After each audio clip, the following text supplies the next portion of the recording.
नमस्कार दोस्तों, स्वागत है आपका अनअकैडमी राजस्थान एग्जाम्स में। मैं आपका दोस्त पंकज शर्मा हाजिर हूं आपके सामने इंडियन पॉलिटी भारतीय संविधान की क्लास लेकर के।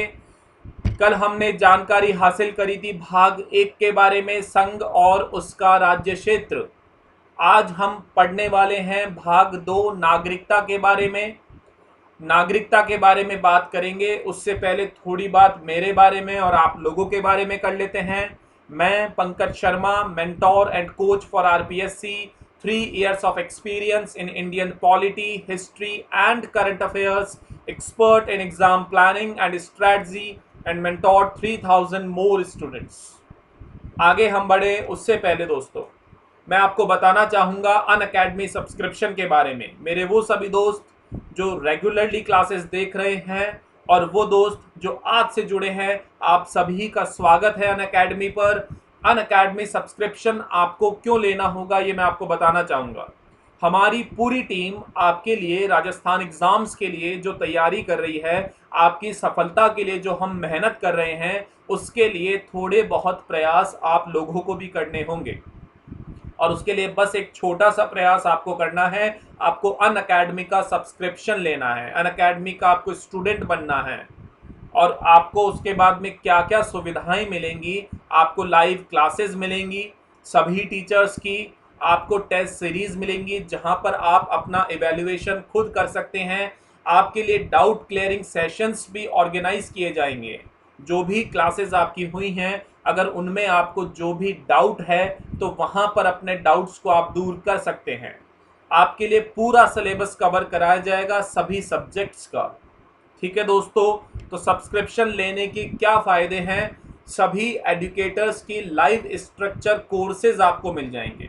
जितने भी एजुकेटर्स पढ़ा रहे हैं राजस्थान एग्जाम्स के लिए, आपको सभी के लाइव स्ट्रक्चर कोर्सेज मिल जाएंगे। सभी एजुकेटर्स आपकी परीक्षा की पूरी तैयारी आपको करवाएंगे। आपको अनलिमिटेड लाइव क्लासेस मिलेंगी। वीकली आपको क्विज कंपटीशन, प्रश्नोत्तरी, क्वेश्चन एंड आंसर फॉर्मेट में करवाए जाएंगे। डाउट क्लियरिंग क्लासेस कराई जाएंगी। एजुकेटर्स नए और आकर्षक इनोवेटिव तरीके से पीपीटीज के थ्रू, एनिमेटेड वीडियोस के थ्रू आपको हमारी क्लासेस प्रोवाइड कराएंगे, जिससे आप बेहतर से बेहतर तरीके से समझ सकें। आप पीडीएफ्स डाउनलोड कर सकते हैं, टेस्ट सीरीज आपको मिलेंगी, और सबसे इम्पॉर्टेंट जो आजकल कट थ्रोट कंपटीशन है गवर्नमेंट एग्जाम्स को लेकर के, वहाँ पे हार्ड वर्क और लक के साथ में सबसे इम्पॉर्टेंट एस्पेक्ट जुड़ गया है, वो है गाइडेंस का। अगर आपके पास में सही गाइडेंस है, आपके पास एक्सपर्टाइज फैकल्टी आपको बता रही है कि कौन से पोर्शंस पर आपको ज़्यादा फोकस करना है, कौन से सिलेबस के पार्ट को आपको ज़्यादा ध्यान देना है, जिससे आप बेहतर तरीके से अपनी परफॉर्मेंस दिखा सकें एग्ज़ाम के अंदर, चाहे वो प्रीलिम्स के एग्ज़ाम हो, मेंस के एग्ज़ाम हो, ऑब्जेक्टिव हो, सब्जेक्टिव हो, इंटरव्यूज़ हो। तो दोस्तों, सही मार्गदर्शन के लिए, प्रॉपर गाइडेंस के लिए आपको अनअकैडमी प्लस का सब्सक्रिप्शन लेना पड़ेगा। अब उसके स्टेप क्या हैं, आपको अपने ऐप प्ले स्टोर पे जाना है और अनअकैडमी लर्निंग ऐप को डाउनलोड करना है और इंस्टॉल कर लेना है। ठीक है दोस्तों, इंस्टॉल करने के बाद में आपको अनअकैडमी प्लस का यहाँ एक ऑप्शन दिखाई देगा। इस प्लस ऑप्शन पर जब आप जाएंगे तो मैनेज गोल्स के अंदर आपको आरपीएससी का थंबनेल दिखाई देगा। उसको आप सेलेक्ट करेंगे और सेलेक्ट करने के बाद में गेट सब्सक्रिप्शन पर जब आप क्लिक कर देंगे तो आपका कोर्स सब्सक्राइब हो जाएगा। सब्सक्रिप्शन के बाद में आपको चूज करना है कि यू वांट 12 मंथ्स कोर्स और 24 मंथ्स कोर्स।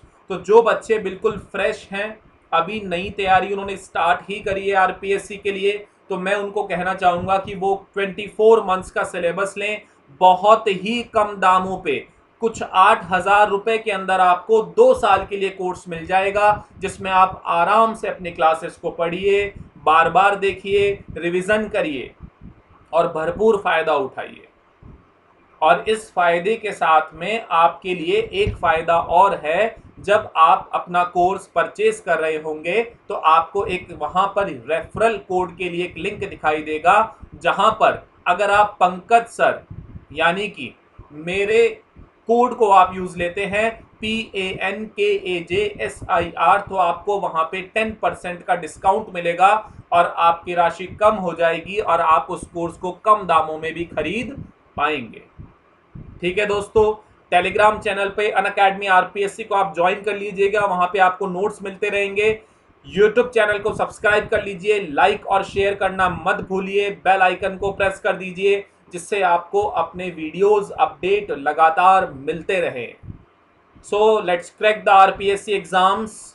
अब हम आगे बढ़ेंगे आज के हमारे टॉपिक के लिए। कल हमने बात कर ली है भाग 1 संघ और उसके राज्य क्षेत्रों के बारे में, जिसमें अनुच्छेद 1, 2, 3 और 4 के बारे में हमने जानकारी हासिल करी। हमने भाषाई आधार पर राज्यों का गठन किस प्रकार किया गया उसके बारे में जानकारी हासिल करी। सभी राज्यों के बीच में सामंजस्य बना रहे उसके लिए क्षेत्रीय परिषदों की स्थापना की गई, उनके बारे में हमने जानकारी हासिल करी। और आज हम बात करने वाले हैं संविधान के भाग 2 के बारे में कि किस प्रकार भारत में आजादी के बाद में नागरिकता को प्राप्त करने के लिए क्या क्या प्रावधान किए गए और अनुच्छेद 5 से 11 तक नागरिकता को लेके, सिटीजनशिप को लेके क्या क्या प्रोविजंस हमारा कॉन्स्टिट्यूशन हमें देता है। ठीक है दोस्तों, तो हम आगे बढ़ेंगे, उससे पहले सारे अनुच्छेद की बेसिक जानकारी लेंगे। उसके बाद हम बात करेंगे नागरिकता अधिनियम 1955 के बारे में जो संसद के द्वारा पारित किया गया। तो यहाँ पर एक इम्पॉर्टेंट बात है जो मैं आपको स्टार्टिंग में ही बता देता हूँ। अनुच्छेद 11 के बारे में मैं आपको यहाँ पहले ही बता देता हूँ। नागरिकता से संबंधित जो भी कानून बनाए जाएंगे, नागरिकता से संबंधित जो भी विधि बनाई जाएगी, उसको बनाने का पूरा अधिकार किसको दिया गया है? संसद को दिया गया है। और संसद ने इसी अधिकार को प्रयोग में लेते हुए नागरिकता अधिनियम 1955 पारित किया था, जिसके द्वारा भारत में कुल 5 प्रकार से आप नागरिकता प्राप्त कर सकते हैं। कौन कौन से प्राप्त प्रकार है? आप जन्म से, वंश के आधार पर, पंजीकरण के द्वारा यानी रजिस्ट्रेशन के द्वारा, और इसके अलावा देशीयकरण यानी प्राकृतिक तरीके से, फिर एक है भूमि के अर्जन के द्वारा। ये 5 प्रकार बताए गए हैं नागरिकता के लिए। इन 5 प्रकारों के बारे में हम बात बाद में करेंगे।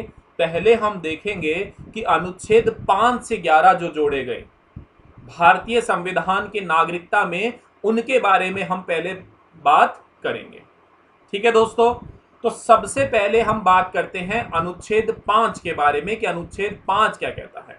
देखिए, आर्टिकल 5 कहता है संविधान के प्रारंभ में नागरिकता किस प्रकार से दी गई। संविधान के प्रारंभ में नागरिकता किस प्रकार से दी गई? तो ये कहता है कि वो हर व्यक्ति जो कि भारत के राज्य क्षेत्र में जन्मा हो। देखिए दोस्तों, वह व्यक्ति जो भारत के राज्य क्षेत्र में जन्मा हो। बात क्लियर है क्या? देखिए दोस्तों, हम बात कर रहे हैं अनुच्छेद 5 के बारे में कि अनुच्छेद 5 संविधान के प्रारंभ पर नागरिकता किस प्रकार से प्रदान करता है। तो ये कहता है कि इस संविधान के प्रारंभ पर प्रत्येक व्यक्ति जिसका भारत के राज्य क्षेत्र में अधिवास है, अधिवास यानी जो यहाँ रह रहा है, जिसका वास है, जो भारत में रहता है। अब देखिए, ये अधिवास शब्द बहुत सारे बच्चों को परेशान करेगा। इस अधिवास की कोई परिभाषा भी संविधान में नहीं दी गई है, लेकिन समय समय पे जब सुप्रीम कोर्ट में कुछ मामले नागरिकता को लेकर के वहां पहुंचे तो उन्होंने अधिवास को क्लैरिफाई किया, परिभाषित किया अपनी भाषा में। सुप्रीम कोर्ट ये कहता है, भारत का उच्चतम न्यायालय ये कहता है कि अधिवास से क्या मतलब है कि कोई व्यक्ति जो किसी एक जगह पर लंबे समय से रह रहा है। जैसे आप और हम हैं, हम भारत के किसी राज्य में, उस राज्य के एक जिले में और उस जिले के एक क्षेत्र में एक लंबे समय से निवास कर रहे हैं। तो हम जहां निवास कर रहे हैं तो हमारा एक एड्रेस है, जिस एड्रेस पे हमारी बहुत सारी इंडियन गवर्नमेंट की आईडीज लाइक वोटर आईडी, आधार कार्ड, पैन कार्ड बने हुए हैं। तो किसी भी राज्य क्षेत्र में लंबे समय से अगर आप रह रहे हैं तो उसको आप अधिवास मान सकते हैं। बात क्लियर है दोस्तों? यानी अधिवास, कोई व्यक्ति एक स्थान पर लंबे समय से रह रहा है और अभी अनिश्चित काल के लिए लंबे समय तक वो वहां पर रहने वाला है, तो वो भारत के राज्य क्षेत्र में अधिवास कर रहा है। बात क्लियर है? अब इसमें 3 कंडीशंस हैं। देखिए, पहली कंडीशन कहती है कि जो भारत के राज्य क्षेत्र में जन्मा हो। ठीक है दोस्तों, जिसके माता या पिता में से कोई भारत के राज्य क्षेत्र में जन्मा हो और जो संविधान के प्रारंभ से ठीक पहले कम से कम 5 वर्ष तक भारत के राज्य क्षेत्र में मामूली तौर से निवासी रहा हो। संविधान के प्रारंभ से ठीक पहले कम से कम 5 वर्ष तक भारत के राज्य क्षेत्र में मामूली तौर से निवासी रहा हो। यानी 26 जनवरी 1950 को जो हमारा संविधान लागू हुआ उसके 5 वर्ष पहले यानी 1945 से वो क्या कर रहा हो? भारत में रह रहा हो। बात समझ में आ रही है क्या दोस्तों? अनुच्छेद 5 कहता है कि संविधान के प्रारंभ में नागरिकता किस प्रकार प्रारंभ की गई, यानी आजादी के बाद में संविधान के लागू होने पर भारत में लोगों को नागरिकता किस प्रकार से दी गई। उसमें वो पहली बात कहते हैं कि वह व्यक्ति जो भारत के राज्य क्षेत्र में अधिवास कर रहे हैं यानी यहाँ रह रहे हैं। फिर 3 कंडीशन लगा दी गई, जो भारत के राज्य क्षेत्र में जन्मा हो, जिसके माता पिता में से कोई भारत के राज्य, या तो माता या पिता या दोनों, कोई भी कंडीशन, यानी माता या पिता में से कोई भी भारत के राज्य क्षेत्र में जन्मा हो और 5 वर्ष पहले यानी संविधान के लागू होने के 5 वर्ष पहले से वो भारत में मामूली तौर से निवासी कर रहा हो, भारत के राज्य क्षेत्र में मामूली तौर पर निवास कर रहा हो, रह रहा हो, तो वो भारत का नागरिक होगा। अब आपके दिमाग में यहां पर एक सवाल पैदा होना चाहिए कि सर आप बार बार जो ये राज्य क्षेत्र और राज्य क्षेत्र की बात कर रहे हैं, ये राज्य क्षेत्र कौन सा होगा? क्योंकि 1945 में, बात ध्यान से सुनिएगा, ये अनुच्छेद 5 कहता है कि 26 जनवरी 1950 से 5 वर्ष पहले यानी 1945, सर तब तो देश आजाद नहीं हुआ था। तो जब देश आजाद भी नहीं हुआ था, देश का बंटवारा भी नहीं हुआ था, तो हम कैसे बता पाएंगे कि हम कौन से राज्य क्षेत्र में रह रहे थे? तो भारत सरकार ने किसको राज्य क्षेत्र माना है? सिर्फ भारत का राज्य क्षेत्र या पाकिस्तान जो बन गया उसका भी? तो मैं आपको बताना चाहूंगा, यहां पे राज्य क्षेत्र से मतलब है कि 1935 का जो भारत शासन अधिनियम हमने पढ़ा था, 1935 का भारत शासन अधिनियम जो हमने पढ़ा था, उसमें जिस भारत की चर्चा की गई है, उसमें जिस भारत के राज्य क्षेत्र को परिभाषित किया गया है, यानी कि ये अविभाजित भारत की बात करता है, अविभाजित भारत की बात करता है।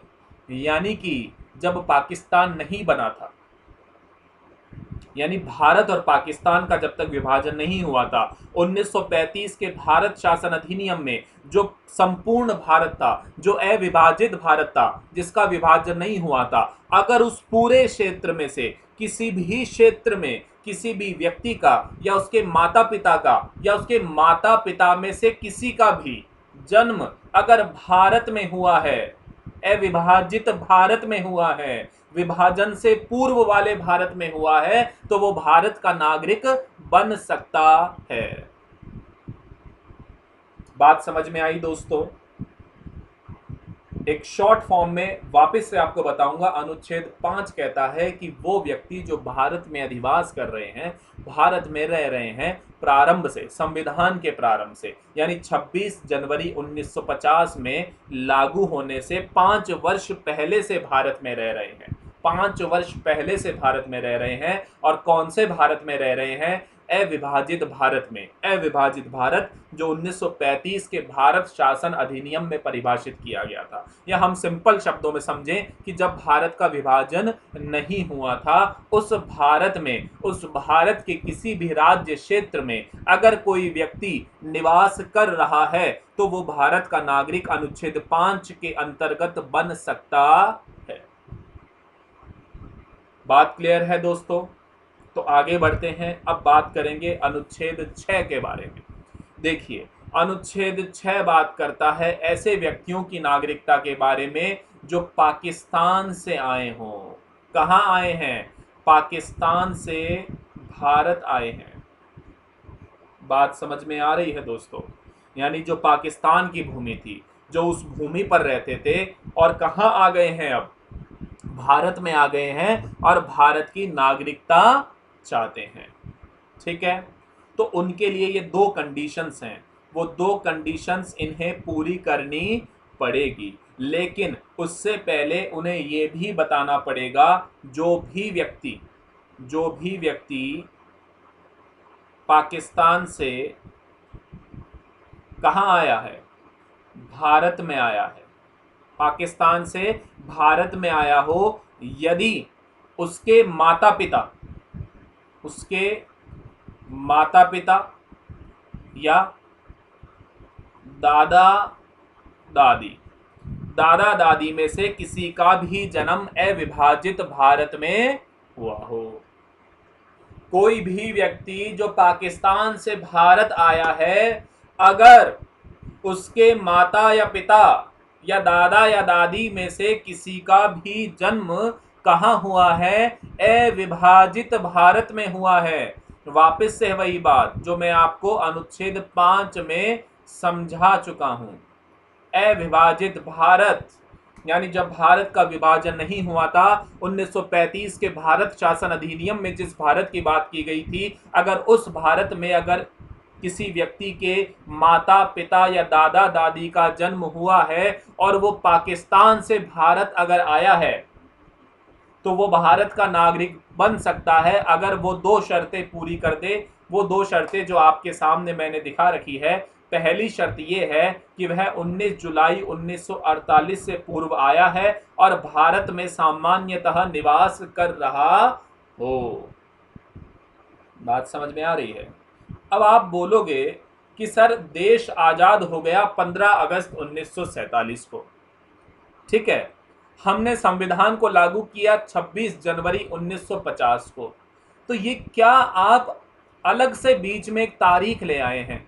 और तारीख क्या लाए हैं? 19 जुलाई 1948।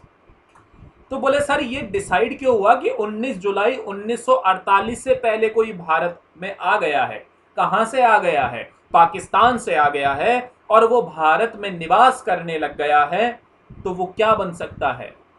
भारत का नागरिक बन सकता है।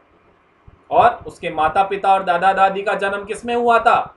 अविभाजित भारत में हुआ था। बात क्लियर है क्या?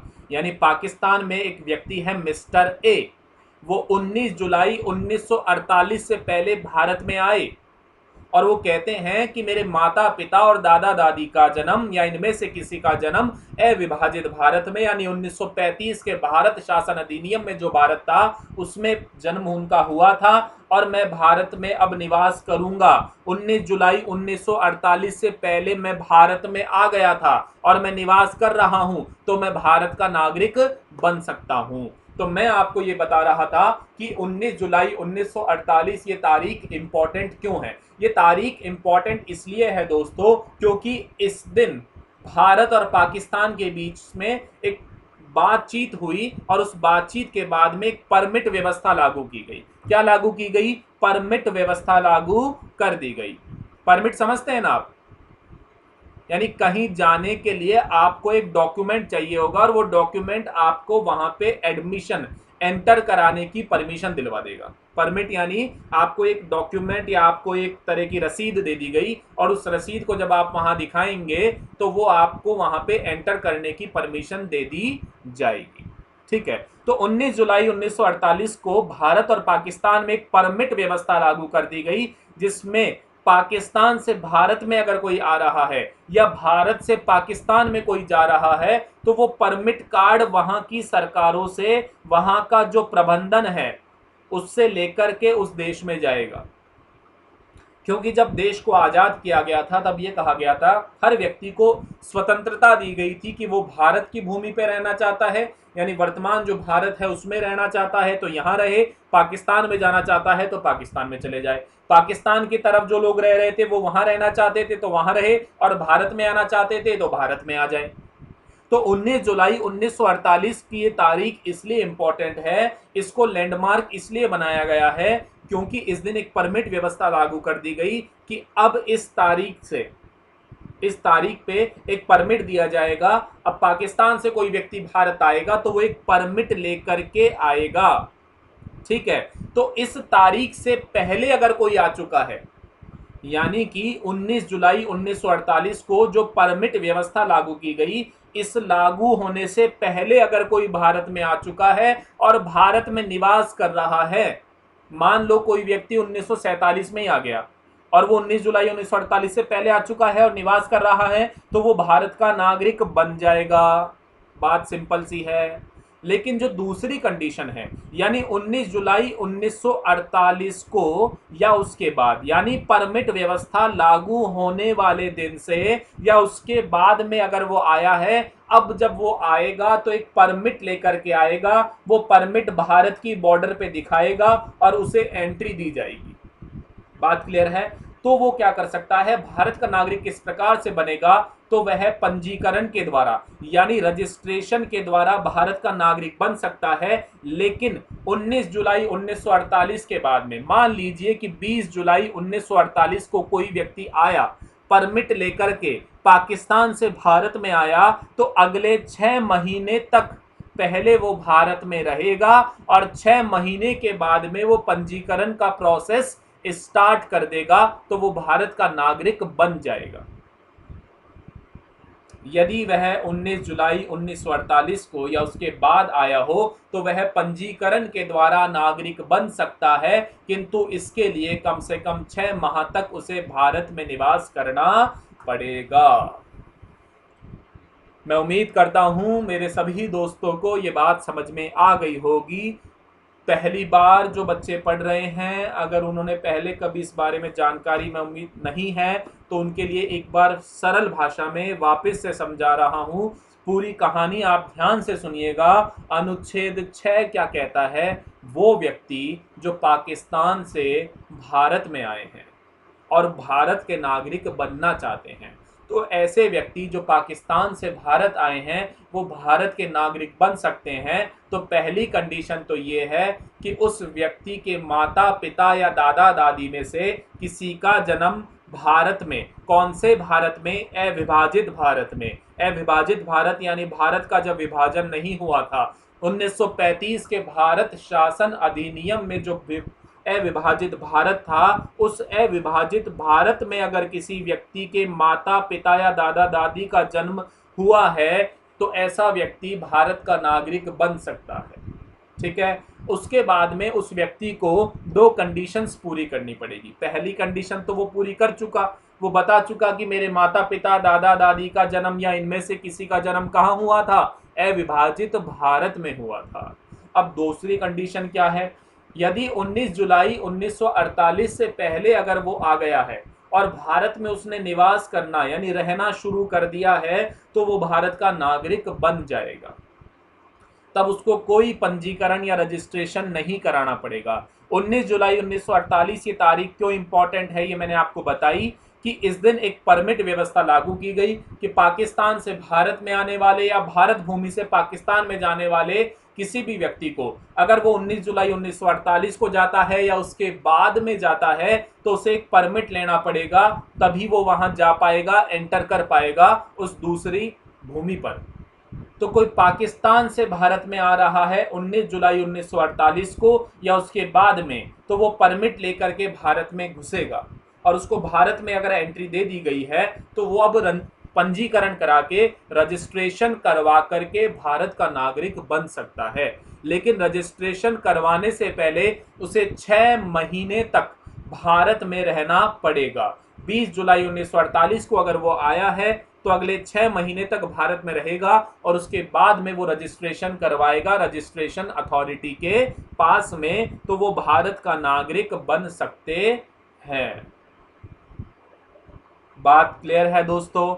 आगे बढ़ते हैं, अनुच्छेद 7 के बारे में बात करते हैं। देखिए अनुच्छेद 7 जो है वो यहाँ पर अब नई तारीख और एक आपको दिखाई देगी। पहले तो आप देख लीजिए कि अनुच्छेद 7 किस बारे में बात करता है। ये कहता है कि ऐसे व्यक्ति जो 1 मार्च 1947 के बाद में 1 मार्च 1947 के बाद पाकिस्तान चले गए और अब वापस लौट कर के भारत आ गए हैं। देखिए 1 मार्च 1947 के बाद कहां लौट गए? पाकिस्तान लौट गए, ठीक है। और अब उसके बाद में वो वापस आ गए कब? भारत में आ गए। तो अनुच्छेद 6 और 7 में क्या अंतर हुआ? अनुच्छेद 6 तो बात करता है कि वो व्यक्ति जो पाकिस्तान से भारत आया, ठीक है, यानी कि ध्यान से सुनिएगा, अनुच्छेद 6 बात कर रहा है कि वो व्यक्ति जो पाकिस्तान में ही रह रहा था लंबे समय से 1930, 35, 40, 45 इन वर्षों में वो कहां रह रहा था? पाकिस्तान में ही रह रहा था। और विभाजन के बाद में, आजादी के बाद में वो पाकिस्तान से कहां लौट करके आ रहा है? भारत में लौट करके आ रहा है। लेकिन अनुच्छेद 7 बात करता है कि 1 मार्च 1947 के बाद पाकिस्तान चला गया कोई व्यक्ति। इसका मतलब क्या होता है? इसका मतलब ये होता है कि 1 मार्च 1947 से पहले तो वो व्यक्ति कहाँ रह रहा था? वो व्यक्ति भारत में रह रहा था और 1 मार्च 1947 के बाद वो पाकिस्तान चला गया। अब पाकिस्तान तो वो चला गया और आज़ादी के बाद में उसे ये समझ में आया कि यहाँ पर मैं रह नहीं पाऊंगा, मुझे तो भारत में ही रहना है, मुझे वहीं पर अपना पर्सनल डेवलपमेंट मेरा ज़्यादा हो पाएगा और मैं वहाँ ज़्यादा बेहतर तरीके से रह पाऊंगा, तो वो भारत लौटना चाहता है। तो वो बिल्कुल भारत लौट करके आ सकता है। लेकिन ऐसे व्यक्ति जो 1 मार्च 1947 के बाद पाकिस्तान चले गए थे और अब वापस भारत में आ रहे हैं, तो पंजीकरण के माध्यम से ही, रजिस्ट्रेशन के द्वारा ही नागरिक बन सकते हैं और उन्हें 6 माह तक रहना पड़ेगा। यानी कि अनुच्छेद 6 का जो हमने सेकंड पार्ट देखा था वही कंडीशन इन पर भी लागू हो जाएगी।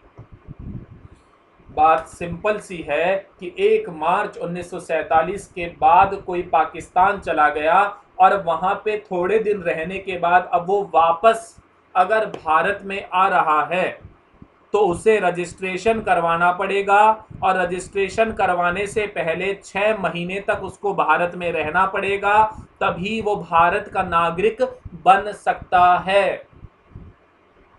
बात समझ में आ गई दोस्तों? अनुच्छेद 7 समझ में आया आपको?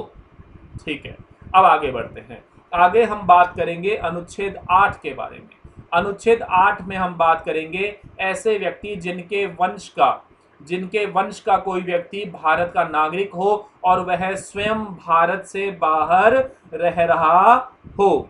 यानी कि मान लीजिए कि कोई भी एक परिवार है जिनका जन्म, यानी एक व्यक्ति जो कहाँ रह रहा है?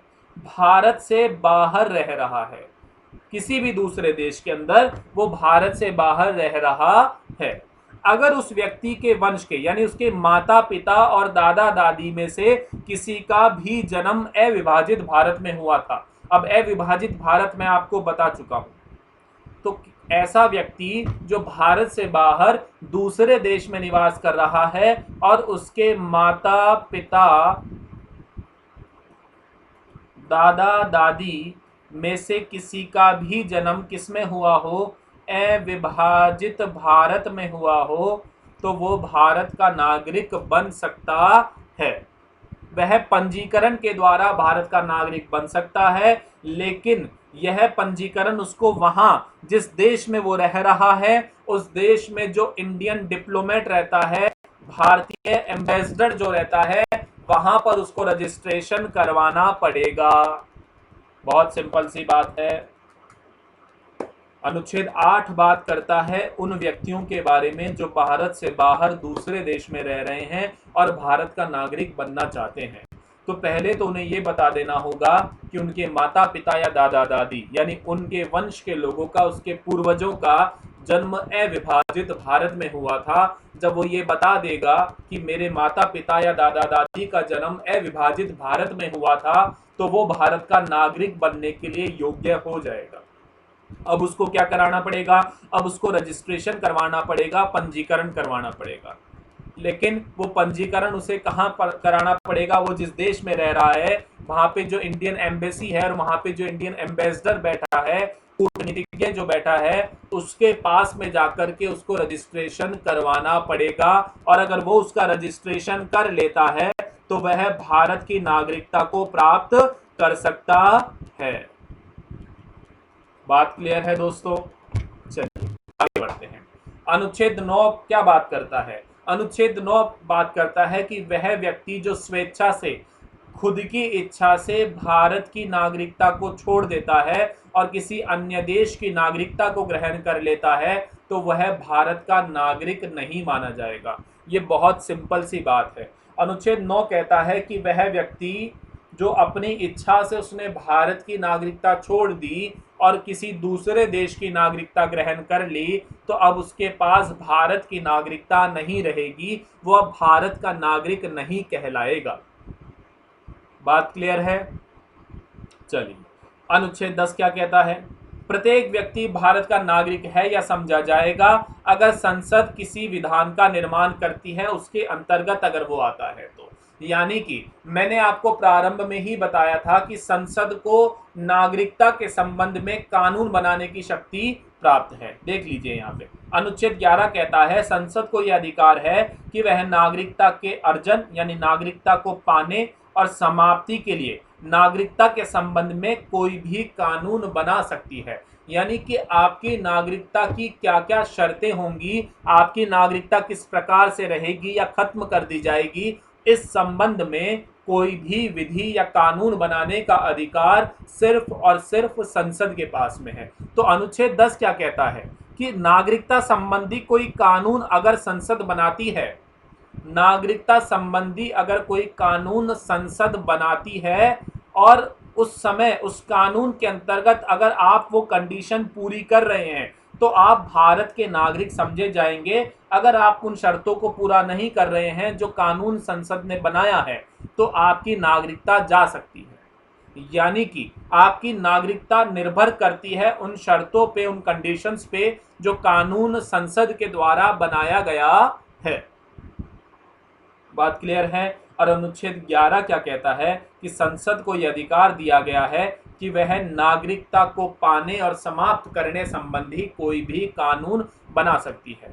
ठीक है, तो 10 और 11 में अगर कोई बच्चा कंफ्यूज हो रहा है कि सर सेम सी बात नहीं है, पहले 11 को समझो। 11 कहता है कि नागरिकता के संबंध में कानून बनाने का अधिकार सिर्फ और सिर्फ किसके पास में है? संसद के पास में है। और अनुच्छेद 10 क्या कहता है? अनुच्छेद 10 कहता है कि जो कानून बनाया है संसद ने, उस कानून में जो शर्तें हैं, अगर वो शर्तें पूरी आप करते हैं तो आप भारत की नागरिकता को एंजॉय कर पाएंगे, अन्यथा नहीं कर पाएंगे। ठीक है दोस्तों, अनुच्छेद 5, 6, 7, 8, 9, 10, 11 आपको समझ में आया? आज जो मैंने आपको पढ़ाया है 5 से 11 में से आप ध्यान से पढ़िएगा, समझिएगा। कोई प्रॉब्लम हो तो कमेंट बॉक्स में लिखिएगा। कल हम जब हमारी क्लास शुरू करेंगे तो एक बार वापस से ब्रीफ में रिवीजन में आपको करवा दूंगा, लेकिन आपको पढ़ना पड़ेगा इसको घर बैठ के, तभी कल अगर कोई डाउट रहेगा तो वो डाउट कल की रिवीजन क्लास में आपका दूर हो जाएगा। चलिए दोस्तों, अब आगे बढ़ते हैं। हमने अभी बात करी अनुच्छेद 11 में कि संसद को अधिकार है नागरिकता संबंधी कानून बनाने के लिए। ठीक है, तो पहली बात तो हमने देखी थी जब हम भारतीय संविधान के स्रोत पढ़ रहे थे कि ब्रिटेन के संविधान से हमने लिया है कि भारत में एकल नागरिकता का प्रावधान है, और संसद को अनुच्छेद 11 में जो नागरिकता संबंधी कानून बनाने के अधिकार दिए गए हैं, उसी के अंतर्गत उसने भारतीय नागरिकता अधिनियम 1955 पारित किया था। भारतीय नागरिकता अधिनियम 1955 पारित किया था। कब किया था? 30 दिसंबर 1955 को पारित किया था भारतीय नागरिकता अधिनियम 1955। बात समझ आ रही है क्या दोस्तों? देखिए, भारतीय नागरिकता अधिनियम यानी कि संसद ने अपने अधिकार का जो अधिकार उसे अनुच्छेद 11 के अंतर्गत दिया गया है कि वो नागरिकता संबंधी कानून बना सकती है, उसने अपने उस अधिकार का प्रयोग किया और भारतीय नागरिकता अधिनियम 1955 को बनाया। और वो कब बनाया? 30 दिसंबर 1955 को बनाया। बाद में मैं आपको बताना चाहूंगा कि इस कानून में समय समय पर संशोधन किए गए।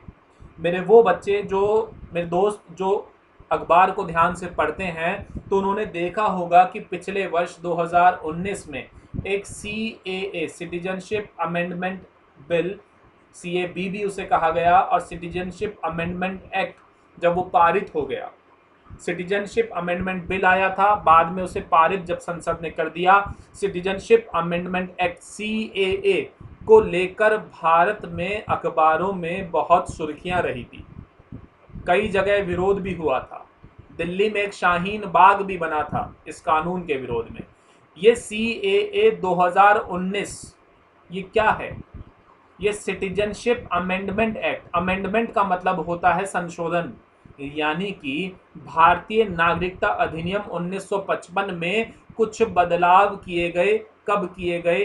2019 में किए गए, जिसे हम जानते हैं सिटीजनशिप अमेंडमेंट एक्ट के रूप में। तो अब आप बोलेंगे कि सर क्या 1955 के बाद में सीधे 2019 में इस कानून में कुछ बदलाव किए गए हैं क्या?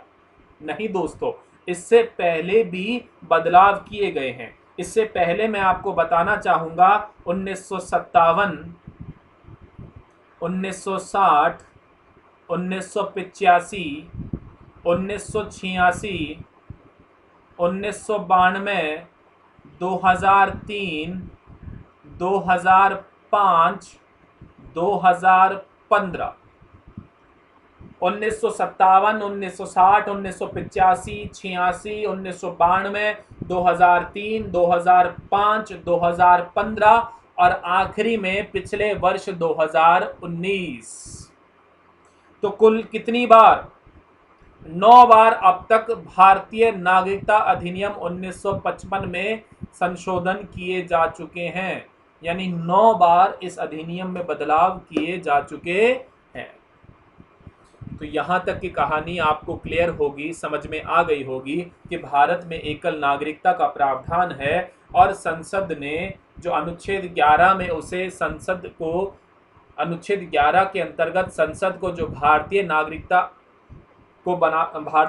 संबंधी कानून बनाने के लिए अधिकार दिए गए हैं, उसके लिए उसने भारतीय नागरिकता अधिनियम 1955 पारित किया, जिसमें भविष्य में यानी 2019 तक 9 बार संशोधन किए जा चुके हैं।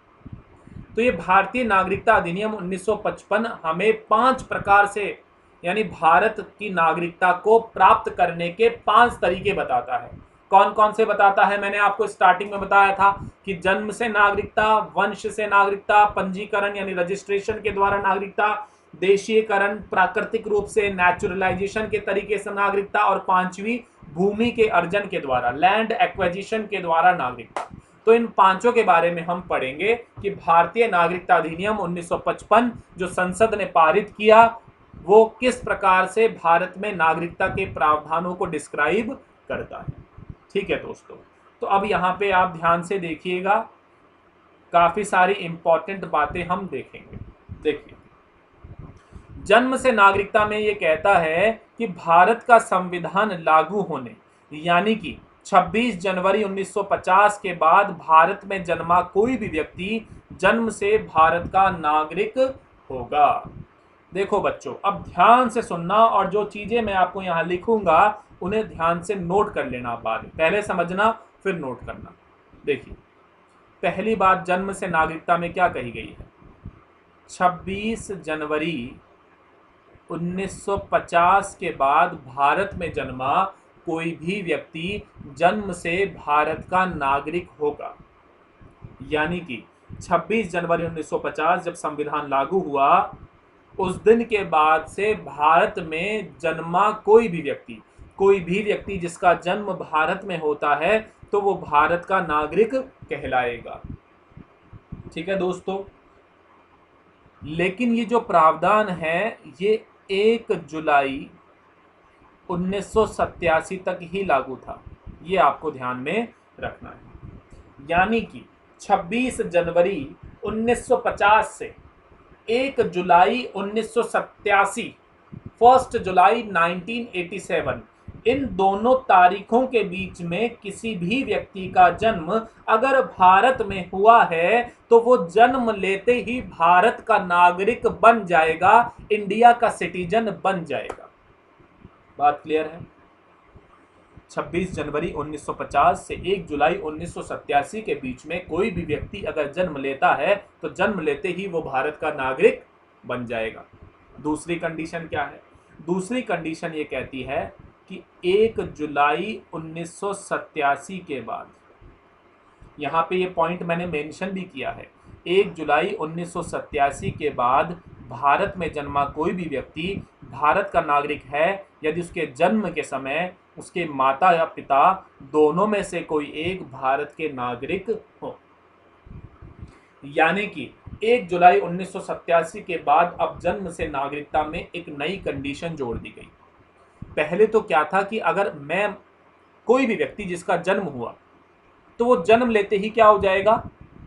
नागरिक हो जाएगा। अब उसके माता पिता भारत के नागरिक हैं या नहीं उससे फर्क नहीं पड़ रहा है। 26 जनवरी 1950 से 1 जुलाई 1987 के बीच में किसी भी व्यक्ति का जन्म हुआ और जन्म लेने के बाद वो भारत का नागरिक बन सकता है। उस समय में उसके माता पिता के नागरिकता की आवश्यकता नहीं थी, लेकिन अब 1 जुलाई 1987 के बाद में एक नई कंडीशन डाल दी गई कि अब अगर वो व्यक्ति जिसका जन्म 1 जुलाई 1987 के बाद हुआ है, अगर उसके माता या पिता में से कोई एक उस समय में भारत के नागरिक हैं तभी उस व्यक्ति को नागरिकता मिलेगी। ऐसा क्यों किया गया? क्योंकि 1986 में जो संशोधन किए गए, मैंने आपको दिखाया था 1986 में संशोधन किया गया था। संशोधन क्यों किया गया? क्योंकि जो ये पहली कंडीशन डाली गई, माता पिता की जो नागरिकता की जो कंडीशन आवश्यक नहीं थी, इसका दुरुपयोग किया जाने लगा। दुरुपयोग कैसे होने लगा कि कोई भी व्यक्ति, विदेशी व्यक्ति जो भारत में आया 26 जुलाई 1950 और 1 जुलाई 1987 के बीच में, और उसके अगर वहां पे उस समय उसके किसी भी बच्चे का उसने किसी बच्चे को जन्म दिया, अपने बच्चे को जन्म दिया, तो विदेशी व्यक्ति था, उसके पास तो भारत की नागरिकता नहीं थी, लेकिन वो यहाँ पे आए थे दंपति और उन्होंने एक बच्चे को जन्म दिया, तो वैसे तो वो भारत का नागरिक, तो ऐसे तो कोई भी भारत की नागरिकता प्राप्त कर लेगा। तो ऐसे थोड़े ना हम हमारे देश की नागरिकता किसी को भी दे देंगे। तो इसलिए 26 जनवरी 1950 से 1 जुलाई 1987 के बीच में जो माता पिता की नागरिकता का प्रावधान नहीं था, उसे 1 जुलाई 1987 के बाद में जोड़ दिया गया। बात क्लियर है क्या दोस्तों? चलिए, तो एक कंडीशन ये हो गई, दूसरी कंडीशन ये हो गई। दोनों कंडीशन समझ में आ गई? रिवाइज कर दूं एक बार और। पहली कंडीशन 26 जनवरी 1950 से 1 जुलाई 1987 के बीच में किसी भी व्यक्ति का अगर जन्म होता है, किसी भी व्यक्ति का, चाहे वो हमारे देश का है उस समय या अन्य देश का, जन्म अगर हुआ है, बर्थ प्लेस इंडिया के किसी हॉस्पिटल में हुआ है, इंडिया के किसी राज्य के क्षेत्र में हुआ है, तो जन्म लेते ही वो जन्म से भारत की नागरिकता प्राप्त कर सकता है, लेकिन उसके माता पिता की नागरिकता की आवश्यकता नहीं है 26 जनवरी 1950 से 1 जुलाई 1987 के बीच में। लेकिन 1 जुलाई 1987 के बाद में संशोधन के द्वारा नया प्रावधान जोड़ दिया गया कि अब कोई भी व्यक्ति जिसका जन्म 1 जुलाई 1987 के बाद भारत में हुआ है, वो तभी भारत की नागरिकता प्राप्त कर सकता है अगर उसके माता पिता में से किसी का भी जन्म भारत में पहले से हो रखा है तो, या फिर माता पिता में से किसी के पास में अगर भारत की नागरिकता है तो वो व्यक्ति जिसका जन्म हुआ है वो भारत का नागरिक बन सकता है। अगर उसके माता पिता दोनों में से कोई भी अगर भारत का नागरिक नहीं है उसके जन्म के समय, यानी कि मिस्टर ए का जन्म हुआ 2 जुलाई 1987 को, और उस समय मिस्टर ए के जो पेरेंट्स हैं, फादर और मदर हैं, अगर दोनों में से किसी के पास भी भारत की अगर नागरिकता नहीं है, सिटीजनशिप अगर नहीं है, तो ये मिस्टर ए जो हैं वो भारत के नागरिक नहीं बन पाएंगे जन्म से नागरिकता के आधार पर। अगर माता पिता में से कोई भी एक अगर भारत के नागरिक हैं तो मिस्टर ए नागरिक बन सकते हैं। बात क्लियर है क्या दोस्तों? चलिए, अब इसमें एक तीसरी कंडीशन और है जो मैं आपको समझाऊंगा। वो कंडीशन क्या है वो समझिए। 1 जुलाई 1987 के बाद में जो ये नया प्रावधान जोड़ा गया कि जन्म लेने वाले व्यक्ति के माँ बाप में से किसी एक का भारत का नागरिक होना जरूरी है, ये प्रावधान कब तक रहा? 2003 में जो संशोधन किया गया उसके लागू होने तक ही ये प्रावधान रहा। तो आप बोलेंगे कि सर 2003 में जो संशोधन किए गए और उन्हें जब लागू कर दिया गया तो उसके बाद में अब क्या परिवर्तन कर दिए गए? 2003 के संशोधन के लागू होने के बाद में, यानी after act 2003, after the amendment act 2003 के बाद में क्या लागू कर दिया गया कि अब दोनों का होना जरूरी है। दोनों यानी पेरेंट्स का भारत का नागरिक होना जरूरी है।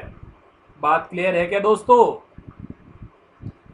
जो बच्चे ध्यान से सुन रहे हैं उन्हें समझ में आ रही होगी बात कि 1 जुलाई 1987 से और 2003 में जो नागरिकता कानून में संशोधन किए गए और उन्हें लागू कर दिया गया, लागू होने तक तो क्या कंडीशन रही? यानी 1 जुलाई 1987 से 2003 के बीच तक तो क्या कंडीशन रही कि कोई भी व्यक्ति जिसका जन्म हो रहा है, अगर उसके माता या पिता में से कोई भी एक अगर भारत का नागरिक है तो वो व्यक्ति जिसका जन्म हुआ है वो भारत का नागरिक बन जाएगा।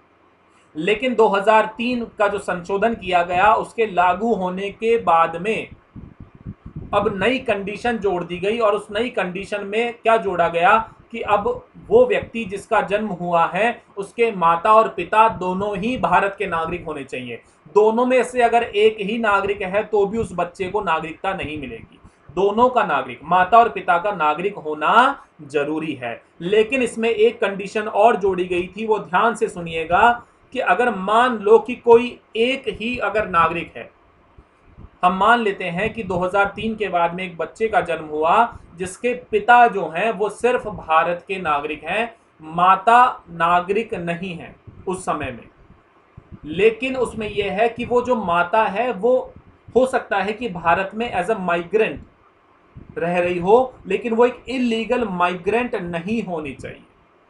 यानी कि माता पिता में से अगर एक ही भारत का नागरिक है, दूसरा भारत का नागरिक नहीं है, तो इसका मतलब किसी और देश का नागरिक है। लेकिन अगर वो भारत में रह रहे हैं वीजा पे, तो वो इलीगल माइग्रेंट नहीं होने चाहिए, वो लीगल तौर पर भारत में रह रहे हो। बात क्लियर है क्या दोस्तों? तो मैंने आपको यहां पर 3 कंडीशन समझाई है। तीनों कंडीशंस को ध्यान से एक बार फिर सुनिए। पहली कंडीशन मैंने आपको यहां बताई कि 26 जनवरी 1950 से 1 जुलाई 1987 के बीच में जन्म से नागरिकता में क्या प्रावधान था, क्या शर्त थी कि कोई भी बच्चा जिसका 26 जनवरी 1950 से 1 जुलाई 1987 के बीच में जन्म हुआ है, उस व्यक्ति का जिसका जन्म हुआ है वो जन्म से नागरिक बन जाएगा। इन 2 तारीखों के बीच में यानी 1950 से 1987 के बीच में कोई भी व्यक्ति जो जन्म लेगा वो भारत का नागरिक बन जाएगा। उस समय उसके माता पिता की नागरिकता की जरूरत नहीं पड़ती थी।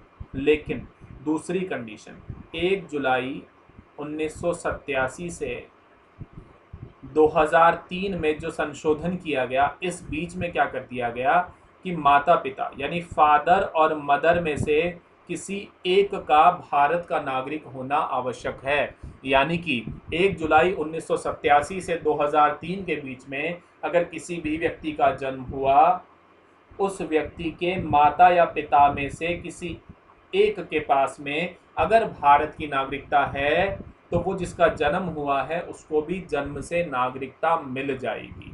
अगर माता पिता दोनों ही नागरिक नहीं हैं, 1987 से 2003 के बीच में जिस बच्चे का जन्म हुआ है, अगर माता और पिता दोनों ही भारत के नागरिक नहीं हैं तो उस बच्चे को भी नागरिकता नहीं मिलेगी। अगर माता पिता में से कोई एक भी अगर भारत का नागरिक है तो उस बच्चे को भारत की नागरिकता मिल जाएगी, जो 1987 से 2003 के बीच में पैदा हुआ है। तीसरी कंडीशन मैंने आपको बताई कि 2003 का जो संशोधन ये हुआ था उसके बाद में एक नई कंडीशन और जोड़ दी गई। यानी 1987 से 2003 के बीच में तो माता पिता में से किसी एक की नागरिकता चाहिए, लेकिन 2003 में संशोधन करके अब जिस भी बच्चे का जन्म हुआ है उसके फादर और मदर दोनों भारत के नागरिक होने चाहिए, इंडियन सिटीजन होने चाहिए। अगर दोनों में से कोई एक ही अगर भारत का नागरिक है तो और दूसरा अगर विदेशी माइग्रेंट है तो वो इलीगल माइग्रेंट नहीं होना चाहिए, एक लीगल तरीके से वो भारत में रह रहा हो तब तो उसे मिल जाएगी, नहीं तो नहीं मिलेगी। ये है जन्म से नागरिकता का आधार। बात क्लियर है क्या दोस्तों? अब आगे बढ़ेंगे। जो दूसरी कंडीशन है वंश के आधार पे, यानी कि रक्त संबंध के आधार पर नागरिकता। देखिए इसमें क्या क्या प्रावधान किए गए हैं। इस प्रावधान के अंतर्गत एक शर्त यह है कि किसी भी व्यक्ति का जन्म अगर भारत के बाहर हुआ हो तो उसके जन्म के समय उसके माता या पिता में से कोई एक भारत का नागरिक होना चाहिए। यानी कि कोई भी व्यक्ति है, हम मानते हैं मिस्टर ए, ठीक है, इनका जन्म कहाँ हुआ? इनका जन्म भारत से बाहर हुआ। ए का जन्म भारत से बाहर हुआ। अब उसके जन्म के समय अगर उसके माता या पिता में से कोई भी एक भारत का नागरिक है तो इस ए को भारत की नागरिकता मिल जाएगी। बात क्लियर है क्या? लेकिन इसमें कंडीशन क्या है वो समझिए।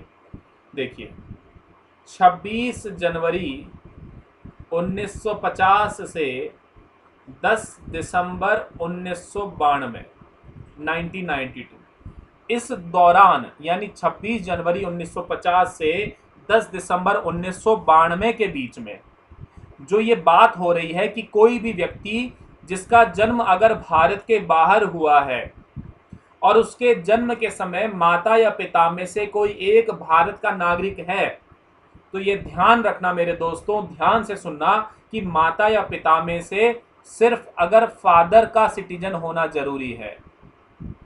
यानी 26 जनवरी 1950 से 10 दिसंबर 1992 के बीच में किसी भी व्यक्ति का जन्म भारत से बाहर हुआ है और उसके फादर अगर इंडियन सिटीजन हैं तो ही उस व्यक्ति को नागरिकता मिलेगी, माता अगर नागरिक है तो नहीं मिलेगी। यानी 26 जनवरी 1950 से 10 दिसंबर 1992 के बीच में कोई भी व्यक्ति जिसका जन्म भारत से बाहर हुआ है, अगर उसे भारत का नागरिक बनना है तो उस व्यक्ति के पिता का भारत का नागरिक होना जरूरी है, तभी वो नागरिक बन पाएगा, अन्यथा नहीं बन पाएगा। लेकिन 1992 के बाद में क्या किया गया? यानी 10 दिसंबर 1992 के बाद में संशोधन कर दिया, बदलाव कर दिया। अब अगर उसकी माता भारत की नागरिक है तो भी वो नागरिकता प्राप्त कर सकता है। यानी कि 10 दिसंबर 1992 के बाद में वो फादर और मदर दोनों में से अगर कोई भी भारत का नागरिक है तो उसको नागरिकता मिल जाएगी जिसका जन्म भारत के बाहर हुआ है। तो ये जो पहला पॉइंट आप देख रहे हैं इसमें क्या कह रहा है? ये पहले पॉइंट में कि किसी भी व्यक्ति का जन्म अगर भारत के बाहर हुआ हो तो उसके जन्म के समय उसके माता या पिता में से कोई एक भारत का नागरिक होना चाहिए। तो ये जो पहला पॉइंट है ये प्रूफ करता है 10 दिसंबर 1992 के बाद की स्थिति को। लेकिन 10 दिसंबर 1992 से पहले, यानी 26 जनवरी 1950 से 10 दिसंबर 1992 के बीच का जो टाइम पीरियड था उसमें अगर कोई व्यक्ति जिसका जन्म भारत से बाहर दूसरे देश में हुआ है, अगर वो भारत का नागरिक बनना चाहता है तो उसके पिता का नागरिक होना आवश्यक है, तभी उसे नागरिकता मिलेगी। यानी पिता की नागरिकता के आधार पर ही नागरिकता मिलेगी इस समय में। इस समय माता की नागरिकता का कोई प्रावधान नहीं था। ठीक है दोस्तों, दूसरी कंडीशन क्या है वो देखिए आप। दूसरी शर्त यह है कि विदेश में जन्मे उस बच्चे का पंजीकरण भारतीय दूतावास में 1 वर्ष के भीतर कराना अनिवार्य है। अगर वो ऐसा नहीं करते हैं तो उस परिवार को अलग से भारत सरकार की अनुमति लेनी होगी। बात क्लियर है क्या दोस्तों? यानी कि एक्चुअली ये शर्त कब जोड़ी गई? ये जोड़ी गई 3 दिसंबर 2004 के बाद में। देखो दोस्तों, ये जो दूसरी शर्त है ये 3 दिसंबर 2004 से जोड़ी गई है। इसमें क्या जोड़ दिया गया कि किसी भी बच्चे का जन्म अगर भारत से बाहर विदेश में हुआ है तो उसके जन्म होने से 1 वर्ष के यानी उसके 1 साल के होने के बीच बीच में अगर उसका रजिस्ट्रेशन उस देश में जो भारत का दूतावास है वहां पर जो इंडियन एम्बेसडर, इंडियन डिप्लोमेट बैठा है, अगर उसके ऑफिस में 1 साल के भीतर भीतर यानी उसके 1 साल के होने से पहले पहले, फर्स्ट बर्थडे से पहले पहले अगर उसका रजिस्ट्रेशन उस दूतावास में, इंडियन एम्बेसी में करवा लिया गया है तो वो भारत की नागरिकता प्राप्त कर सकता है। अगर नहीं कराया गया तो फिर उसे भारत सरकार की अलग से अनुमति लेनी पड़ेगी, अलग कंडीशंस को उसे फॉलो करना पड़ेगा। लेकिन अगर वो व्यक्ति जिसका जन्म भारत से बाहर हुआ है, उस बच्चे का जन्म जिसका जन्म भारत से बाहर हुआ है, अगर उसे वंश के आधार पर, रक्त संबंधों के आधार पर नागरिकता चाहिए तो उसके माता पिता को ये जरूरी है कि वो 1 वर्ष के भीतर भीतर उसका रजिस्ट्रेशन उस इंडियन डिप्लोमेट के पास, इंडियन एम्बेसी में वो करवा ले, भारतीय दूतावास में उसका रजिस्ट्रेशन करवा ले तो उसे नागरिकता मिल जाएगी। नहीं तो फिर उसे अलग से अन्य कंडीशंस को फॉलो करना पड़ेगा, भारत सरकार की अलग से अनुमति लेनी पड़ेगी। ठीक है, थर्ड पॉइंट जो है वो वही है जो मैं आपको बता चुका हूं कि विदेश में जन्म लेने वाले बच्चे को माता की नागरिकता के आधार पे, मां की नागरिकता के आधार पर नागरिकता मिलने का जो प्रावधान है वो नागरिकता संशोधन अधिनियम 1992 के द्वारा दिया गया था, लागू किया गया था। आगे बढ़े दोस्तों, देखिए नेक्स्ट अब हमारा आता है पंजीकरण। पंजीकरण यानी by the method of registration, registration के जरिए नागरिकता। देखिए सिंपल सी बात है दोस्तों, भारतीय मूल का कोई भी व्यक्ति जो देश की नागरिकता लेना चाहता है, भारतीय मूल यानी जो विदेश में रह रहा है और उसका परिवार के लोग यानी भारतीय मूल, उसके जो पूर्वज हैं वो भारतीय थे लेकिन वो अब विदेश में रहने लग गया और विदेश की उसके पास में नागरिकता है, तो वो व्यक्ति जो भारतीय मूल का है वो अगर देश की नागरिकता प्राप्त करना चाहता है तो उसे आवेदन देने से पहले भारत में कम से कम 7 साल तक रहना पड़ेगा। यानी वो व्यक्ति जो भारतीय मूल का है, इसका मतलब भारतीय मूल से मतलब यह है कि वो व्यक्ति जो भारत से बाहर विदेश में रह रहा है, उसके परिवारजन पहले भारतीय थे, उसका परिवार जो था, उसके माता पिता या दादा दादी वो भारतीय थे लेकिन वो अब दूसरे देश में रह रहा है, उसके पास वहीं की नागरिकता है और अब वो भारत की नागरिकता चाहता है तो उसे भारत में रजिस्ट्रेशन मेथड के थ्रू नागरिकता मिल सकती है। उसे वहां पर अप्लाई करना होगा, अपने आप को रजिस्टर करवाना होगा, लेकिन रजिस्ट्रेशन करने से पहले उसे भारत में कम से कम 7 साल तक रहना पड़ेगा, 7 ईयर्स। अगर वो 7 साल तक भारत में रह रहा है उसके बाद वो रजिस्ट्रेशन करवाए और रजिस्ट्रेशन करवा के उसको भारत की नागरिकता मिल जाएगी। ठीक है, चलिए दूसरा हम देखते हैं पॉइंट, भारतीय मूल का वो व्यक्ति जो अविभाजित भारत के बाहर किसी देश का नागरिक हो, यानी मतलब कि पाकिस्तान और बांग्लादेश से बाहर किसी अन्य देश का नागरिक हो और उस नागरिकता को छोड़कर अगर वो भारत की नागरिकता चाहता हो तो वो भारत का नागरिक बन जाएगा। इसको ध्यान से समझना, ये कह रहा है भारतीय मूल का वो व्यक्ति जो अविभाजित भारत के बाहर, यानी कि 1947 से पहले जो भारत था, पाकिस्तान और बांग्लादेश भारत के ही अंग थे। बात समझ रहे हैं? पाकिस्तान और बांग्लादेश किसके अंग थे? भारत के। क्यों?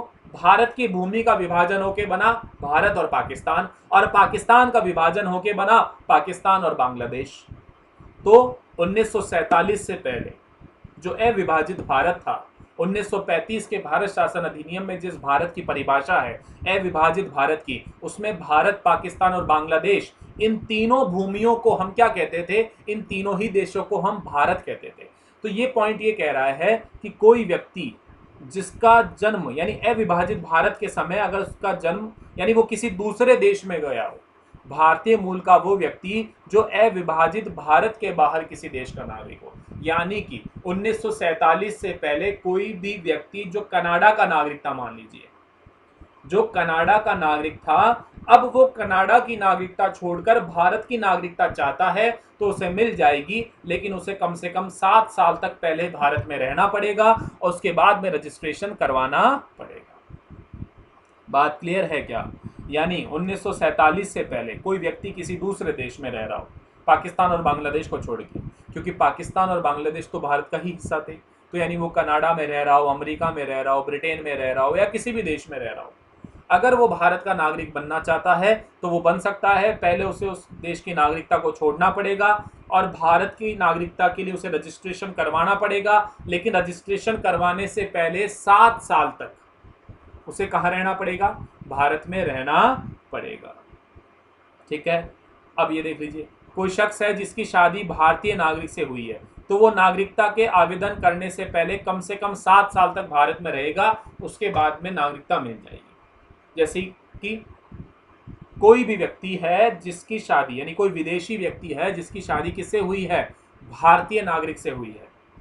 ठीक है, कोई भी विदेशी व्यक्ति जिसकी शादी किससे हुई है? भारतीय नागरिक से हुई है, तो वो विदेशी व्यक्ति जिसने इंडियन सिटीजन से शादी करी है वो भी भारत की नागरिकता प्राप्त कर सकता है, लेकिन उसको 7 साल तक पहले भारत में रहना पड़ेगा।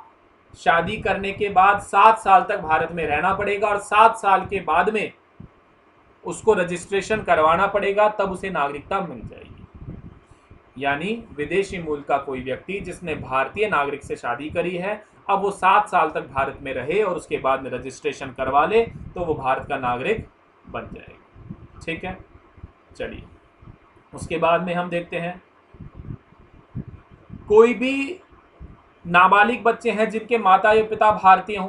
नाबालिग बच्चे यानी 18 वर्ष की आयु पूरी नहीं हुई हो, तो उनके माता पिता अगर भारतीय हैं, माता और पिता दोनों भारतीय हैं, तो वो भी उनका रजिस्ट्रेशन करवा के भारत का नागरिक उन्हें बनाया जा सकता है। यानी जो भी नाबालिग बच्चे हैं जो अडल्ट नहीं हुए हैं अभी तक, यानी 18 वर्ष से कम उम्र के जो बच्चे हैं, उनके माता पिता दोनों अगर भारतीय नागरिक हैं तो अपने बच्चे का रजिस्ट्रेशन करवा लें, उन्हें भारत की नागरिकता मिल जाएगी।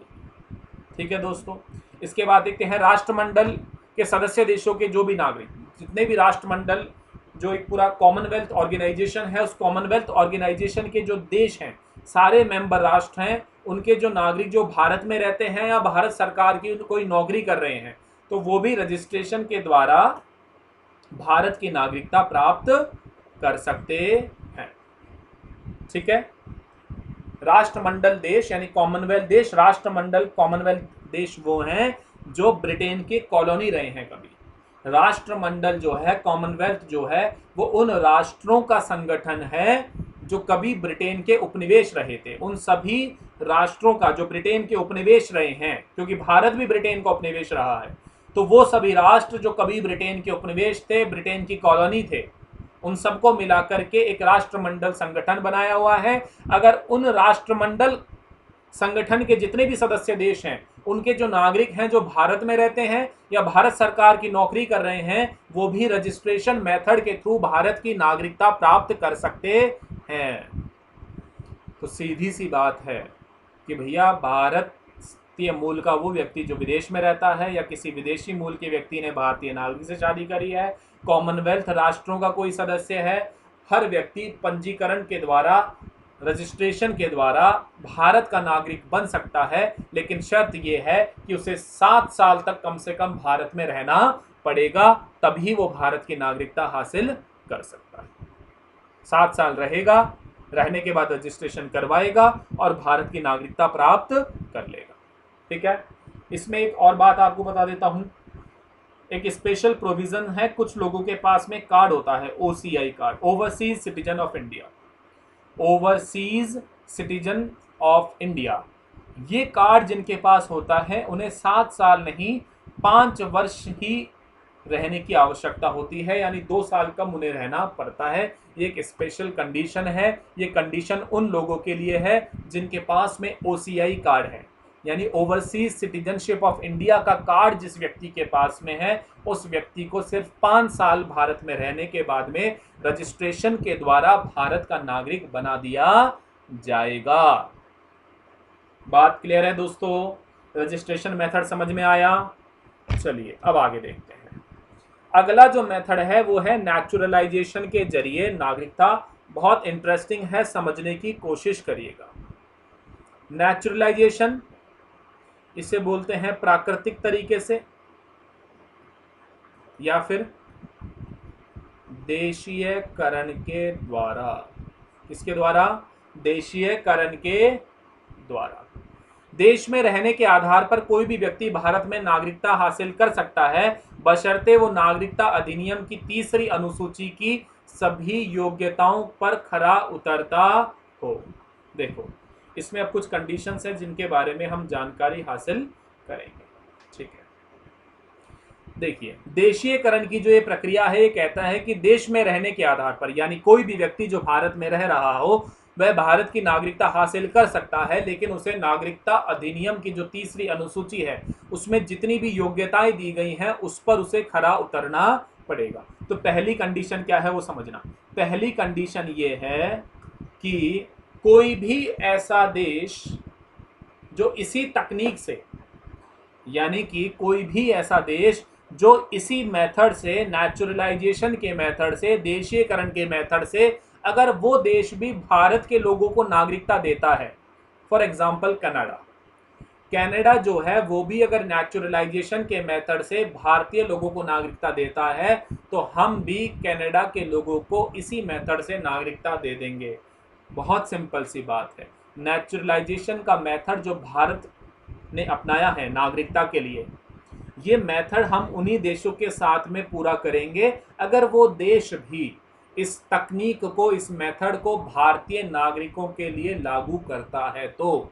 यानी कि भारत अगर कनाडा के लोगों को देशीयकरण के आधार पे, नेचुरलाइजेशन के आधार पर नागरिक अगर बना रहा है, कनाडा के लोगों को अगर भारत की सरकार देशीयकरण के आधार पे, नेचुरलाइजेशन के आधार पर अगर नागरिक बना रही है, तो कनाडा में भी भारतीय लोगों को जिनको नागरिक बनना है, कनाडा में भी भारत के जिन लोगों को वहां जाके कनाडा का नागरिक बनना है, अगर वो भी इस सेम प्रोसेस को लागू कर रखी है तो हम कनाडा के लोगों के साथ में ये समझौता या ये नागरिकता का प्रावधान लागू कर सकते हैं, नहीं तो नहीं होगा। बात समझ में आई क्या? यानी कि सिंपल से शब्दों में, देशीयकरण की प्रक्रिया, नेचुरलाइजेशन की जो ये प्रक्रिया है, भारत की जो सरकार है या भारत का जो नागरिकता कानून है, ये देशीयकरण की प्रक्रिया या देशीयकरण का जो ऑप्शन है, ये उन्हीं देश के लोगों को उपलब्ध होगा जिस देश में भी नेचुरलाइजेशन की तकनीक का उपयोग किया जाता है भारत के लोगों को नागरिकता देने के लिए। अगर भारत के सामने जो देश है यानी कनाडा, भारत के साथ साथ कनाडा भी इस सेम प्रोविजन को प्रयोग करता है तो भारत सरकार को कोई दिक्कत नहीं है कनाडा के व्यक्ति को भारत की नागरिकता देने में। पहली बात।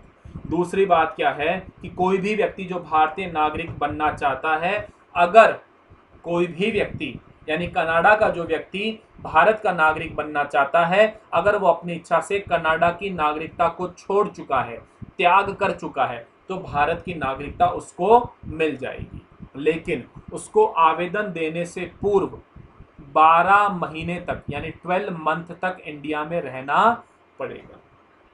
ठीक है, यानी ये जो कंडीशन है वो मैं समझा रहा हूं उन लोगों के लिए जिन्होंने कनाडा की नागरिकता छोड़ दी है और अब वो किसकी नागरिकता चाहते हैं, वो भारत की नागरिकता चाहते हैं। तो पहली कंडीशन जो उन्हें पूरी करनी पड़ेगी कि 12 महीने तक उनको भारत में रहना पड़ेगा। दूसरी कंडीशन क्या है, पिछले 14 वर्ष में से कम से कम 11 वर्ष तक वो भारत में रहा हो। दूसरी कंडीशन ये है, यानी कि पहली कंडीशन तो ये है कि पिछले 12 महीने से तो वो लगातार रह रहा हो। कनाडा का वो व्यक्ति जिसने कनाडा की नागरिकता तो छोड़ दी, एक कंडीशन पूरी कर दी, अब वो भारत की नागरिकता चाहता है, तो भैया पहले तो पिछले 12 महीने से तुम लगातार कहाँ रह रहे हो, भारत में। ये कंडीशन आपको पूरी करनी पड़ेगी। दूसरी कंडीशन ये है कि पिछले 14 ईयर्स में से अगर वो 11 साल भी भारत में निवास किया है तो उसे भारत की नागरिकता नेचुरलाइजेशन के मेथड के हिसाब से मिल जाएगी। अगर दोनों कंडीशन ये वो पूरी कर देता है तो उसको नागरिकता मिल जाएगी। बात क्लियर है क्या? नेक्स्ट कंडीशन क्या है? नेक्स्ट कंडीशन ये है कि संविधान की जो 8वीं अनुसूची है, उस 8वीं अनुसूची में जो भाषाएं दे रखी हैं, उन भाषाओं में से कुछ भाषाओं का ज्ञान उस व्यक्ति को होना चाहिए। यानी संविधान की 8वीं अनुसूची जो भाषाओं के बारे में बात करती है, लैंग्वेजेस के बारे में बात करती है, उन लैंग्वेजेस में से कुछ लैंग्वेजेस उस व्यक्ति को आती हो तो वो नेचुरलाइजेशन के मेथड से भारत का नागरिक बन सकता है। क्लियर है? नेक्स्ट पॉइंट है, उस व्यक्ति का कैरेक्टर अच्छा होना चाहिए। यानी कि वो जो 14 वर्ष में से अगर 11 वर्ष में भी अगर वो भारत रहा है तो इस दौरान उसके चरित्र पे, उसके कैरेक्टर पे किसी भी तरह का इल्लीगल क्वेश्चन मार्क ना हो। यानी ना उसने कोई गलत कार्य किया हो, ना उसने कोई गैर कानूनी कार्य किया हो। अगर वो बिल्कुल क्लीन है, लीगल है, उसका कैरेक्टर बिल्कुल साफ है, तो वो नेचुरलाइजेशन के मेथड से भारत की नागरिकता प्राप्त कर सकता है। बात क्लियर है क्या दोस्तों? ठीक है, ये बात आपको समझ में आ गई? चलिए, इसके अंदर एक बात और है जो आपको समझनी है। इसमें एक विशेष प्रावधान और है। क्या है? Special provision. ये स्पेशल प्रोविजन क्या है कि अगर कोई ऐसा व्यक्ति जो दूसरे देश का है और वो भारत में रह रहा था पिछले कुछ वर्षों से, कोई भी ऐसा विदेशी व्यक्ति जो भारत में रह रहा था और उसने भारत में रहने के दौरान विज्ञान के क्षेत्र में, साहित्य के क्षेत्र में, कला के क्षेत्र में, तकनीकी के क्षेत्र में, यानी science, arts, literature, technique, innovation, scientific research, इन्हीं किन्हीं क्षेत्रों में अगर उसने कोई स्पेशल योगदान भारत को दिया है, बात समझ रहे हैं? यानी विज्ञान, तकनीक, शिक्षा, साहित्य, कला, research, scientific development, human development, अगर इन सब क्षेत्रों में से अगर उसने कोई विशेष योगदान दिया भारत को, इस देश को, तो भारत सरकार उस व्यक्ति को स्पेशल प्रोविजंस के अंतर्गत कोई भी स्पेशल प्रोविजन वो भारत सरकार की इच्छा पर है वो उसको दे सकती है। ठीक है, जैसे मान लीजिए अदनान सामी थे, पाकिस्तानी नागरिक थे, अभी वर्तमान में अदनान सामी कौन है? भारत के नागरिक हैं। तो अदनान सामी ने कला के क्षेत्र में, म्यूजिक इंडस्ट्री में अपना बेहतरीन योगदान दिया, तो उस बेहतरीन योगदान के लिए भारत सरकार ने उनको कुछ स्पेशल प्रोविजंस दिए होंगे जिसके द्वारा वो भारत के नागरिक बन गए। बात समझ में आ रही है? तो ये सारी कंडीशंस है नेचुरलाइजेशन के मेथड में। नेक्स्ट और लास्ट पॉइंट जो हमारा है, भूमि विस्तार के जरिए नागरिकता। यानी कि भारत सरकार किसी लैंड को ऑक्यूपाई कर लेती है। ठीक है, जैसे भविष्य में हमने अनुच्छेद 2 में भी पढ़ा था, आर्टिकल 2 में, कि पीओके जो कश्मीर का हिस्सा है जो भी पाकिस्तान के ऑक्यूपेंसी में है, ठीक है, जो पाकिस्तान के अधिकार में है, अगर उस भूमि को हम एज इट इज भारत में मिला लेते हैं तो वहां रहने वाले लोगों को भारत की नागरिकता मिल जाएगी। यानी यदि किसी नए भूभाग को भारत में शामिल किया जाता है और उस क्षेत्र में निवास करने वाले व्यक्तियों को अपने आप ही भारत की नागरिकता मिल जाएगी। जैसे 1961 में गोवा को, 1962 में पुदुचेरी को भारत में शामिल किया गया था तो वहां की जनता को भारतीय नागरिकता प्राप्त हो गई थी। जिस प्रकार 1961 में गोवा और 1962 में पुदुचेरी को हमने भारत की भूमि में मिला लिया, यानी उस भूमि को हमने हमारी देश में मिला लिया, तो वहां के रहने वाले जो लोग थे वो ऑटोमेटिकली, डायरेक्टली भारत के नागरिक बन गए। तो भारत सरकार, भारत देश किसी भी भूमि को अपने देश में मिलाता है तो वहां पे रहने वाले लोग अपने आप ही नेचुरल तरीके से भारत के नागरिक बन जाएंगे। बात क्लियर है क्या दोस्तों? तो आज हमने क्या क्या देखा? आज की क्लास जो बच्चे देख रहे हैं वो निश्चित ही थोड़ा सा उन्हें मुश्किल हो रही होगी या थोड़ा कंफ्यूज हो रहे होंगे, क्योंकि बातें तो आसान हैं, पर क्योंकि आप पहली बार पढ़ रहे हैं तो अभी आपको इतनी सारी बातें दिमाग में थोड़ा सा इल्यूजन पैदा करेंगी।